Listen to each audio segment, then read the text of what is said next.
Hi மக்களே, அண்ணாமலை குடும்பம் serial July 20, 2026 என்ன நடந்துச்சுன்னு பார்க்கலாம். அதுக்கு முன்னாடி நம்ம channel Tamil serial talk subscribe பண்ணி லைக் பண்ணிக்கோங்க, பெல் ஐகானை கிளிக் பண்ணிக்கோங்க, ஹை பட்டன் தட்டி விட்டுருங்க. கார்ல அண்ணாமலை, வருண், வெண்ணிலா 3 பேர் வந்துட்டு இருக்காங்க. அண்ணாமலை கேக்குறாங்க, காலைல போகும்போது கோயிலுக்கு போறேன்னு சொல்லி நல்லா தானே போனீங்க, இப்ப என்ன உங்க 2 பேருக்குள்ள சண்டை அப்படின்னு கேக்குறாங்க. அதுக்கு வெண்ணிலா சொல்றா, என் மேலதான் தப்பு, நான் தான் அவர் மனசு கஷ்டப்படுற மாதிரி நடந்துகிட்டேன் அப்படின்னு வெண்ணிலா சொல்றா. அதுக்கு அண்ணாமலை சொல்றாங்க, இப்படியா வெளியில 2 பேரும் ரோட்ல சண்டை போட்டுப்பீங்க, உங்களுக்குள்ள 1000 பிரச்சனை இருந்தாலும் வெளில உள்ளவங்க உங்களை பார்க்கும்போது உங்களை மாதிரி தான் அன்பான ஜோடியா இருக்கணும்னு உங்களை பார்த்து பேசிக்கணும். ஆனா நீங்க என்னன்னா ரோட்ல சண்டை போட்டுக்கிட்டு கோவமா உன்னை அவன் விட்டுட்டு வந்திருக்கான், வருண் மேலேயும் தப்பு இருக்கு, இப்படியா சண்டைன்னு வந்துச்சுன்னா இப்படியே வழியிலேயே விட்டுட்டு வந்துடுறது பெரிய தப்பு அப்படின்னு சொல்றாங்க. அடுத்தது வெண்ணிலாட்ட சொல்றாங்க, அவன் தான் விட்டு வந்தான்னா நீ பாட்டிக்கே வர வேண்டியதானே, நீ பாட்டிக்கே அவன் வந்தாதான் வருவேன்னு அதே இடத்துல நின்றுருக்க, அதெல்லாம் தப்பு, இப்ப தெரிஞ்சுக்கிட்டு இல்ல ஒரு பொண்ணு தனியா இருக்கும்போது எவ்வளவு ஆபத்து வந்துருச்சுன்னு இப்போ உனக்கு புரிஞ்சிருப்ப வெண்ணிலா அப்படின்னு சொல்றாங்க. இனிமேலாச்சும் நீங்க இது மாதிரிலாம் பண்ணாதீங்க, நீங்க அண்ணாமலை குடும்பத்தோட பசங்க, அதனால இனிமேல் எப்படி நடந்துக்கணும்னு தெரிஞ்சு நடந்துக்கோங்கன்னு அட்வைஸ் பண்றாங்க அண்ணாமலை அவங்க 2 பேர்ட்டையும். வீட்டுக்கு வந்ததும் வருண் ரூம் கதவை டக்குன்னு சாத்திட்டு உள்ள போறான் கோவமா. வெண்ணிலாவும் பின்னாடியே வரா. அப்போ வெண்ணிலா வருண் திட்டுறான், உன்னை நான் எவ்வளோ நம்பினேன், ஆனா நீ என்னை ஏமாத்திட்ட, இப்போ என்னோட பிஸ்னஸ் எல்லாமே என் கையை விட்டு போயிடுச்சு, என் கூடவே இருந்து நடிச்சு என்னை ஏமாத்திட்ட, நீனு உன்னை நம்பவே மாட்டேன், என் மூஞ்சிலே முழிக்காத அப்படின்னு சொல்றான். வெண்ணிலா சொல்றா, என்ன அறியாம நான் அப்படி நடந்துகிட்டேன், எனக்கு என்ன நடந்துச்சுன்னே அப்ப தெரியல, என்னை மன்னிச்சிருங்க அப்படின்னு சொல்றா. வருண் சொல்றான், நீ நல்லவன் மாதிரி ஆக்ட் பண்ணி என்னை நம்ப வச்சுட்ட, நானும் உன்னை நல்லவன் நம்பிட்டேன் அப்படின்னு சொல்றான். வருண் திட்டிகிட்டே இருக்கும் போது வெண்ணிலா போறா. நான் இவ்வளவு பேசிட்டு இருக்கேன், நீ பாட்டுக்கே கண்டுக்காம போயிட்டு இருக்க, என்ன அப்படின்னு கேக்குறான். அப்போ வெண்ணிலா சொல்றா, நானும் எவ்வளவோ என் தரப்ப நான் சொன்னேன், நீங்க நம்ப மாட்டீங்க, என்னால உங்களை புரிய வைக்கவும் முடியாது, உங்களை புரிய வைக்கிறதுக்கு எனக்கு தெம்பும் கிடையாது, நான் சொல்றத நீங்க நம்பவும் மாட்டீங்க, நான் எப்படி உங்களை புரிய வைக்கிறதுனே எனக்கு தெரியல, நீங்க இப்படிலாம் பேசி என் மனசை ரொம்ப கஷ்டப்படுத்துறீங்க வருண் அப்படின்னு சொல்லும் போது, ஓ, வருண் சொல்றான், நீ வேணும்னே தான் இப்படிலாம் பண்ணிருக்க, நான் உன் கூட சந்தோஷமா இல்லைன்ற ஒரு காரணத்துக்காக என்னோட சந்தோஷத்தையே நீ அழிச்சிட்ட, என்னோட வாழ்நாள்ல நான் பிசினஸ்ல பெருசா வரணுன்ற என் கனவே வீணா போயிடுச்சு, இனிமேலு உன் மூஞ்சில கூட நான் முழிக்க மாட்டேன் அப்படின்னு சொல்லிட்டு போயிடுறான். அடுத்தது அண்ணாமலை தூங்கிட்டு இருக்காங்க. அப்ப அவங்களுக்கு கனவு வருது. அந்த கனவுல ஒருத்தன் ஓடுறான், பாம்பு துரத்துது, அவன் ஓடவும் பாம்பு துரத்திட்டு வந்து கொட்டுது. அப்போ அந்த ஊர்ல உள்ளவங்க எல்லாம் கோயில்ல போய் பாக்குறாங்க, சிலைய காணும், எங்க சாமி சிலைய காணும், என்னம்மா இது கோயில் சிலைய காணுமே, இது பெரிய அபசகனமா தெரியுதுன்னு புலம்பிட்டு இருக்காங்க ஊர் மக்கள்லாம். அதோட அவங்க கண்ணு முழிச்சிட்டு பயந்து ஏந்திரிக்கிறாங்க, சாமிகிட்ட போய் வேண்டிக்கிறாங்க, என்ன சாமி கனவு இது திடீர்னு இது மாதிரி நீங்க என் கனவுல வந்து ஏதோ ஒன்று சொல்ல வரீங்க, என்னன்னு தான் எனக்கு புரியலன்னு சொல்லி வேண்டிட்டு இருக்கும் போது லீலாவதி வராங்க. லீலாவதி வந்து என்ன என்ன அண்ணாமலை ஏன் ஒரு மாதிரி இருக்குன்னு கேட்கும் போது அவங்க சொல்றாங்க இந்த விஷயத்த, எனக்கும் கனவு வந்துச்சு அண்ணாமலை, எனக்கும் இதே மாதிரி தான் ஒரு ஆளை பாம்பு துரத்துற மாதிரி கனவு வந்துச்சு அப்படின்னு சொல்றாங்க. அப்போ அண்ணாமலை சொல்றாங்க, உங்களுக்கும் இதே மாதிரி கனவு வந்துச்சுன்னா இது ஏதோ ஒரு தப்பான விஷயம் மாதிரி தோணுது அப்படின்னு அண்ணாமலையும் லீலாவதியும் பேசிக்கிறாங்க. லீலாவதி சொல்றாங்க, நமக்கு ஏதாச்சும் ஒன்னா கூட நம்ம தாங்கிக்கலாம், நம்ம குடும்பத்துல உள்ளவங்களுக்கு ஏதாச்சும் ஒன்னா நம்ம தாங்க முடியாது, அதனால நம்ம இந்த கனவு எதுக்கு வந்துச்சுன்னு தெரியல அப்படின்னு பேசிக்கிட்டு இருக்கும் போது அண்ணாமலை சொல்றாங்க, நான் பாத்துக்கிறேன்க்கா, அதெல்லாம் ஒண்ணும் இல்லை, நீங்க போய் படுத்து தூங்குங்கன்னு சொல்லி அனுப்பி வைக்கிறாங்க. லீலாவதி போனதுக்கு அப்புறமா அண்ணாமலை யோசிக்கிறாங்க, நமக்கு தான் இது மாதிரி கனவு வந்துருக்குன்னா அக்காவுக்கும் வந்திருக்கு, கண்டிப்பா இதோ ஏதோ கடவுள் நமக்கு ஏதோ சொல்ல வராரு, அது என்னன்னு தெரியலன்னு தான் அவங்க புரியாம போறாங்க அண்ணாமலை. அடுத்தது உத்தமனுக்கு ஃபோன் வருது.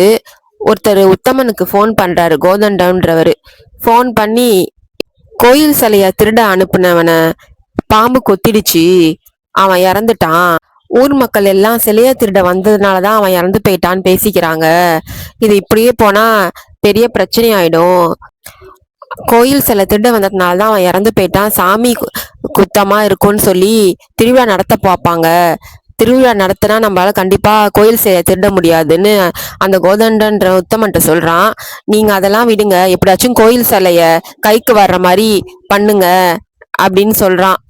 உத்தமன் சொல்றான், எனக்கு அந்த கோயில் சிலையில வந்தே ஆகணும், நான் வேணா அந்த பார்ட்டி கிட்ட டைம் வேணா கேக்குறேன் அப்படின்னு சொல்லும்போது அந்த கோதண்டன்றவன் சொல்றான், இப்போ ஊர் மக்கள் என்ன முடிவுல இருக்காங்கன்னு தெரியல, ஊர் மக்கள்லாம் சேர்ந்து என்ன முடிவுல இருக்காங்கன்னு பார்த்துட்டு நான் உங்களுக்கு அப்புறமா ஃபோன் பண்றேன்னு சொல்லிட்டு போனை வச்சிடுறான். அடுத்தது அந்த ஊர் மக்கள்ல உள்ள பெரியவர் ஒருத்தர் ஃபோன் பண்றாரு அண்ணாமலைக்கு. அப்போ என்ன சொல்றாருன்னா, நாங்க சாமிகிட்ட குறி கேட்டோம், நம்ம பூசாரி சாமியாடி என்ன சொன்னாருன்னா, 12 வருஷமா கோவில் பூஜை திருவிழா எதுவும் நடக்காதால தெய்வம் கடும் கோபத்துல இருக்கு, அதனால ஊர்ல மழை தண்ணி இல்லாம கஷ்டப்படுறாங்க அப்படின்னு சொல்லும்போது அண்ணாமலை சொல்றாங்க, அப்போ நீங்க பூஜைக்கு ஏற்பாடு பண்ண வேண்டியது தானேன்னு அண்ணாமலை கேக்குறாங்க. அதனால தாமா ஊர் மக்கள் எல்லாம் ஒண்ணு கூடி பேசி முடிவெடுத்திருக்கோம். இப்போ ஆடி மாசம் ஆரம்பிக்கிறதால திருவிழாவை உடனே நடத்தலான்னு நாங்க முடிவெடுத்திருக்கோம். உங்க மாமியார் மாமனார் காலத்துல அவங்க தான் முதல் மரியாதை ஏத்துக்கிட்டு திருவிழாவை நடத்தி வைப்பாங்கம்மா. அவங்க காலத்துக்கு அப்புறம் நடக்கிற முதல் திருவிழா இது. இந்த முறை நீங்க தான் முதல் மரியாதை ஏத்துக்கிட்டு திருவிழாவை நடத்தி வைக்கணுமா. முதல் மரியாதை நான் எப்படி ஏத்திக்கிறதுன்னு கேக்குறாங்க அண்ணாமலை. அண்ணாமலை சொல்றாங்க, நாங்க ஊரை விட்டு வந்து ரொம்ப வருஷம் ஆகுது, அதனால ஏதாவது பிரச்சனை வரப்போகுது அப்படின்னு சொல்றாங்க. அதுக்கு அந்த ஊர் பெரியவர் சொல்றாரு, அதெல்லாம் ஒரு பிரச்சனையும் வராதுமா, இது நான் எடுத்த முடிவு மட்டும் கிடையாது, ஊரே சேர்ந்து எடுத்த முடிவு, நீங்க இத மறுக்காம ஏத்துக்கணுமான்னு சொல்றாரு. அதுக்கு அண்ணாமலையும் எப்ப திருவிழான்னு கேக்குறாங்க. அதுக்கு அவர் சொல்றாரு, நாளைக்கே திருவிழாவை ஆரம்பிக்கிறோம், நாளைக்கே கொடியேத்துறோம், நீங்க வந்தோடனே காப்பு கட்டி திருவிழாவை ஆரம்பிக்கலான் இருக்கோம், நீங்க வந்துருங்கன்னு சொல்றாரு. நாங்க வந்துடுறோம்னு அண்ணாமலையும் சொல்றாங்க, குடும்பத்தோட வந்துடுறோம்னு. போனை வச்சிடுறாங்க.